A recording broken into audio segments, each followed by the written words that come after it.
ದಟ್ಟವಾಗಿರೋ ಕಾಡು, ಹೆಚ್ಚು ಕಮ್ಮಿ ಮಳೆ ಸಮಯನೇ. February March. ನಮಗೆ ಸ್ವಲ್ಪ ಇಲ್ಲಿ ಬಿಸಿಲು, ಮೇಲೆ ಹೋಗ್ತಾ ಹೋಗ್ತಾ ಹೋಗ್ತಾ ಮಳೆ ಥಂಡಿ ಶುರುವಾಗುತ್ತೆ. ಆ ಮಳೆ ಸಂದರ್ಭದಲ್ಲಿ ನನಗೆ ಸರಿಯಾಗಿ ಮಳೆ ಫಾಗ್ ತುಂಬ್ಕೊಂಡ್ಬಿಡುತ್ತೆ. ಈ ಮಂಜು ರೋಡಲ್ಲಿ ತುಂಬಿಡ್ತು ಅಂದ್ರೆ ರಾತ್ರಿ ಫಾಗ್ ತುಂಬ್ಕೋತಾ ಇದೆ, ಮಳೆ ಬೇರೆ. ಓಕೆ, ನಾನು ನೆನೆಯಲ್ಲ, ನನ್ನ ಗ್ಲಾಸಲ್ಲಿ ವಿಂಡ್ಶೀಲ್ಡ್ಗೆ ನಾನು ಆಂಟಿ ಫಾಗ್ ಹಾಕೊಂಡಿದ್ದೀನಿ. ಆದ್ರೂ ಆ ಮಂಜನ್ನ ತಡ್ಕೊಳಕ್ ಆಗ್ತಾ ಇಲ್ಲ, ತೆಗಿಲೇಬೇಕು. ಇದನ್ನ ತೆಗೆದೆ ಕಣ್ಣುರಿಯುತ್ತೆ, ಕುರಿಯುತ್ತೆ ಕಣ್ಣಿಗೆ ಬಂದು. ಅದೆಲ್ಲಾದ್ರೂ ಮಧ್ಯನೂ ಹೊರಟಿದ್ದೀನಿ, ಮುಟ್ಬಿಡ್ಬೇಕು. ಇನ್ನೊಂದು 250-300 ಕಿಲೋಮೀಟರ್ ಹೋಗ್ಬಿಟ್ರೆ ನಾಗ್ಪುರ ಅರ್ಧ ದಾರಿಗೆ ಬಂದ್ಬಿಟ್ಟೆ ನಾನು. ರಾತ್ರಿ 10 ಕಾಲ ಆಗ್ತಾ ಇದೆ ಅಷ್ಟೊತ್ತಿಗಾಗ್ಲೆ. ನಾಗ್ಪುರಕ್ಕೆ ಅಟ್ಲೀಸ್ಟ್ 12 ಗಂಟೆಗೆ ರೀಚ್ ಆದ್ರೆ 36 ಗಂಟೆಗಳು ಲೆಕ್ಕದಲ್ಲಿ ನಾನು ಬಂದ್ಬಿಟ್ಟಿರ್ತೀನಿ. 24 ಪ್ಲಸ್ ಇನ್ನೊಂದಷ್ಟು ಗಂಟೆ ಲೆಕ್ಕ ಹಾಕೊಂಡ್ರು ಅರ್ಧ ದಾರಿಗೆ ಬಂದಿದ್ದೀನಿ. ಇನ್ನರ್ಧ ದಾರಿಗೆ ನಾನು ಹೆಂಗಿದ್ರು ಎಕ್ಸ್ಪ್ರೆಸ್ ವೇ ಸಿಕ್ಬಿಡುತ್ತೆ ನನಗೆ, ಹೋಗ್ಬಿಡ್ತೀನಿ ಅನ್ನೋ ಒಂದು ಹುಮ್ಮಸ್ಸು. ಹುಚ್ಚು ಅಂತ ಅನ್ಬಾರ್ದು, ಒಂದು ಹುಮ್ಮಸ್ಸಲ್ಲೇ ನಾನು ನಾಗ್ಪುರ ತನಕ ಬಂದೆ. ಆಮೇಲೆ ಹುಡುಗರು ಪಾಪ ಬರ್ತಾ ಇದ್ದವರು ಗೊತ್ತಿಲ್ಲ ನಾನು ಸಿಗಲ್ಲ ಅಂತನೋ ಅಥವಾ ಉಪಯೋಗ ಇಲ್ಲ ಸುಮ್ಮನೆ ವ್ಯರ್ಥ ಸಮಯ ಅನ್ಕೊಂಡು ಹೊಟ್ಟೋದ್ರೇನೋ ಸಿಗ್ಲಿಲ್ಲ. ನಾಗ್ಪುರದಿಂದ ನಂತರದಲ್ಲಿ ಛತ್ತೀಸ್ಗಢ, ಉತ್ತರ ಪ್ರದೇಶದಿಂದ ನಾನು ದೆಹಲಿ ಬರೋ ಸಮಯ ಹತ್ತತ್ರ ಬೆಳಗಿನ ಜಾವ. ಏನಂದ್ರು ಕಣ್ಣು ಹಿಂಗೆ ತೇಲ್ತಾ ಇದೆ. ಓಕೆ, ಅಲ್ಲಿ ಮಧ್ಯಪ್ರದೇಶ ದಾಟ್ಬೇಕಾದ್ರೆ ನಾನು ವೈಸರ್ ಓಪನ್ ಮಾಡ್ಕೊಂಡಿದ್ದಕ್ಕೆ ಕಣ್ಣಿಗೆ ಹೊಡೆದಿದೆ ಗಾಳಿ, ಮಳೆ ನೀರು ಎರಚಿದೆ, ಕಣ್ಣು ಉರಿ ಧೂಳು ತುಂಬ್ಕೊಂಡ್ಬಿಡ್ತು, ವೈಸರ್ ಕೂಡ ಗಲೀಜಾಗೋಗ್ಬಿಡ್ತು. ಕ್ಲೋಸ್ ಅಲ್ಲೇ ಇದ್ರೆ ಗಲೀಜಾಗಲ್ಲ, ಒರ್ಸ್ಕೊಂಡ್ ತಕ್ಷಣ ಹೊಟ್ಟೋಗುತ್ತೆ. ಓಪನ್ ಆದ ಕಾರಣ 2 ಕಡೆ ಗಲೀಜಾಗಿದೆ. ಅದನ್ನ ನಾನು ಕ್ಲೀನ್ ಮಾಡ್ಕೋಬೇಕೀಗ. ಅದಕ್ಕೆ ಒಂದು ನಿಲ್ಲಿಸ್ಕೊಂಡು ಅಲ್ಲೊಂದು ಟೀ ಕುಡಿದು ಒಂದು ತುಂಬಾ ಹಸಿವು, ಮಳೆ, ಚಳಿ ಎಲ್ಲ. ಇನ್ನೇನು ಪಂಜಾಬ್ ಪ್ರಾಂತ್ಯ, ದಿಲ್ಲಿ ಪ್ರಾಂತ್ಯಕ್ಕೆ ಎಂಟ್ರಿ ಆಗ್ತಾ ಇದೀವಿ ಅಂತಂದ್ರೇನೆ ಥಂಡಿ ಶುರುವಾಗ್ಬಿಡತ್ತೆ. ದಕ್ಷಿಣ ಭಾರತ ನಮ್ಮ ಎಲ್ಲಿ ಮಹಾರಾಷ್ಟ್ರ ದಾಟೋವರೆಗೂ ಬಿಸಿಲು, ಮಹಾರಾಷ್ಟ್ರದಿಂದ ಉತ್ತರ ಪ್ರದೇಶ ಹೋಗೋವರೆಗೂ ಮಳೆ, ಚಳಿ. ಉತ್ತರ ಪ್ರದೇಶ ದಾಟ್ಬಿಟ್ವಿ ಅಂತಂದ್ರೆ ದೆಹಲಿ, ಪಂಜಾಬ್, ಇನ್ ಜಮ್ಮು ಕಾಶ್ಮೀರ ಸಂಪೂರ್ಣವಾಗಿ ಚಳಿ. ಸೊ 3 ರೀತಿ ವೆದರ್ ಅನ್ನು ಒಂದೇ ಕಾಲದಲ್ಲೇ ನೋಡ್ಕೊಂಡು ಹೋಗ್ತಾ ಇದೀನಿ ಒಂದು ದಿನದಲ್ಲಿ. ಸೊ ದೆಹಲಿಯಿಂದ ಪಂಜಾಬ್ ಹೋಗ್ಬೇಕಾದ್ರೆ ಅವತ್ತು ನನ್ನ ಅದೃಷ್ಟ ಅಥವಾ ದುರಾದೃಷ್ಟ, ಭಗವಂತನ ಇನ್ನೊಂದು ಪರೀಕ್ಷೆ. ಹೈದರಾಬಾದ್ಗಿಂತ ನೆಕ್ಸ್ಟ್ ಲೆವೆಲ್ ಅಲ್ಲಿ ಕಿಸಾನ್ ಸ್ಟ್ರೈಕ್, ರೈತರ ಚಳುವಳಿ.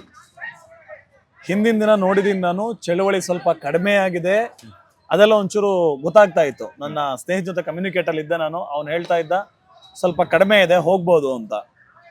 ಪಂಜಾಬ್ ಎಂಟ್ರಿ ಆಗ್ತಾ ಇದ್ದೀನಿ, ಮೊಹಾಲಿ ಸ್ಟೇಡಿಯಂ ಆ ಊರ ಎಂಟ್ರಿ ಸಿಗತ್ತೆ ಒಂದ್ ಸ್ವಲ್ಪ ದೂರದಲ್ಲಿ.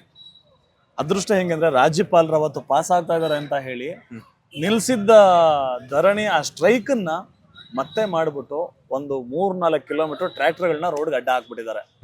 ಸತತವಾಗಿ 5ರಿಂದ 5.5 ಗಂಟೆಗಳ ಕಾಲ ಇಡೀ ಪಂಜಾಬ್ ಆ ಮೊಹಾಲಿ ಸ್ಟೇಡಿಯಂ ಸುತ್ತಮುತ್ತ ಸಂಧಿ ಸುತ್ಕೊಂಡು ಅಲ್ಲಿಂದ ಹಿಮಾಚಲಕ್ಕೆ ಹೋಗಿ, ಹಿಮಾಚಲ ಶಿಮ್ಲಾ ವಯ ನಾನು ಕೆಳಗಿಳಿದು ಮತ್ತೆ ಪಠಾನ್ಕೋಟು. ನಾನು ಪಂಜಾಬ್, ಜಲಂಧರ್, ಪಠಾನ್ಕೋಟ್ ಹೋಗ್ಬೇಕಾಗಿದ್ದು ನನ್ನ ರಸ್ತೆ ಇದ್ದಿದ್ದು 44ನ ಬಿಟ್ಟು ತಿರುಗ್ಕೊಂಡು ಹಿಮಾಚಲ ಸುತ್ತ ಹಾಕೊಂಡು ಬಂದು ಇವತ್ತು ನೈಟ್ ಹೊರಟಿರೋನು ನಾಳೆ ಎಲ್ಲ ನಾಡಿದ ನೈಟು 8-8:30 ಅಷ್ಟೊತ್ತಿಗೆ ಪಠಾನ್ಕೋಟು ಕಾಶ್ಮೀರ್ ಬಾರ್ಡ್ರಿಗೆ ಎಂಟ್ರಿ ಆಗಿದ್ದೀನಿ, ಜಮ್ಮು ಬಾರ್ಡ್ರಿಗೆ ಎಂಟ್ರಿ ಆಗಿದ್ದೀನಿ. ನಾನು ಇನ್ನ ರೀಚ್ ಆಗಿಲ್ಲ. ಇನ್ನ ಪಠಾನ್ಕೋಟ್ಗೆ ಹೋದ ತಕ್ಷಣ ಇನ್ನೊಂದು ಪ್ರಾಬ್ಲಮ್ ಏನಾಗತ್ತೆ ಅಂತಂದ್ರೆ, ನಮ್ಮ ಯಾವುದೇ ರಾಜ್ಯದ ಸಿಮ್ಗಳು ವರ್ಕ್ ಆಗಲ್ಲ ಅಲ್ಲಿ. ಪ್ರೀಪೇಯ್ಡ್ ಯಾವ ಸಿಮ್ಮು ವರ್ಕ್ ಆಗಲ್ಲ, ಪೋಸ್ಟ್ ಪೇಡ್ ಆದ್ರೆ ಆಗುತ್ತೆ. ಪೋಸ್ಟ್ ಪೇಯ್ಡ್ ಆಗತ್ತೆ, ನಿಗದಿತ ಸಮಯ ಅಂತ ಇದೆ, ಅಷ್ಟು ಸಮಯದವರೆಗೂ ಪೋಸ್ಟ್ ಪೇಯ್ಡ್ ವರ್ಕ್ ಆಗುತ್ತೆ. ಪ್ರೀಪೇಯ್ಡ್ ಯಾವ ಸಿಮ್ಮು ವರ್ಕ್ ಆಗಲ್ಲ. ಈ ಮಿಕ್ಕಿದೆಲ್ಲ ಪ್ರಿಕಾಷನ್ ತಗೊಂಡವನು ಇದೊಂದು ನಾನು ಮರ್ತಿದ್ದೆ.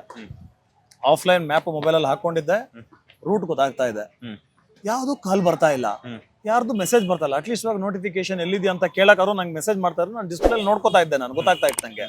ಅಥವಾ ನಂಗೆ ಇದು ಇಂಟರ್ಕಾಮ್, ಇದರಲ್ಲಿ ವಾಯ್ಸ್ ಗೊತ್ತಾಗುತ್ತೆ ಮೊಬೈಲ್ ಕನೆಕ್ಟ್ ಮಾಡ್ಕೊಂಡ್ರೆ. ಇಂಟರ್ಕಾಮ್ ಅಲ್ಲಿ ಗೊತ್ತಾಗುತ್ತೆ ಅದ್ರ ಕಾಲ್ ಬಂದ್ರೆ ಅಥವಾ ಕಾಲ್ ಹೋದ್ರೆ. ಇದ್ರೊಳಗಡೆ ಫುಲ್ ನಾವು ಮಾತಾಡ್ಲಿಕ್ಕೆ ಕೂಡ ಮೈಕ್ ಎಲ್ಲ ವ್ಯವಸ್ಥೆಗಳು ಇರುತ್ತೆ ಇದರಲ್ಲಿ, ಎವ್ರಿಥಿಂಗ್ ಇದರಲ್ಲೇ ವ್ಯವಸ್ಥೆ ಇರುತ್ತೆ ಹೆಲ್ಮೆಟ್ ಒಳಗಡೆನೆ. ಸೊ ಯಾವ್ದು ನೋಟಿಫಿಕೇಶನ್ ಬರ್ತಾ ಇಲ್ಲ. ಪಠಾನ್ಕೋಟ್ ದಾಟ್ತಾ ಇದ್ದೀನಿ, ಕಾಶ್ಮೀರ್ ಕಡೆ ಜಮ್ಮು ಆಮೇಲೆ ಕಾಶ್ಮೀರ ಹೋಗ್ತಾ ಇದ್ದೀನಿ, ನೋಟಿಫಿಕೇಶನ್ ಇಲ್ಲ, ಏನೂ ಕಾಣಿಸ್ತಾ ಇಲ್ಲ. ಏನು ಅಂತ ನೋಡಿದವಾಗ ಆಮೇಲೆ ರಿಯಲೈಸ್ ಆಯ್ತು, ಅಲ್ಲೊಂದು ಹೋಟ್ಲ್ ಹತ್ರ ನಿಲ್ಲಿಸ್ಕೊಂಡೆ ನಾನು. ಫೋನ್ ತೆಗೆದು ನೋಡ್ತೀನಿ, ನೆಟ್ವರ್ಕ್ ಇಲ್ಲ.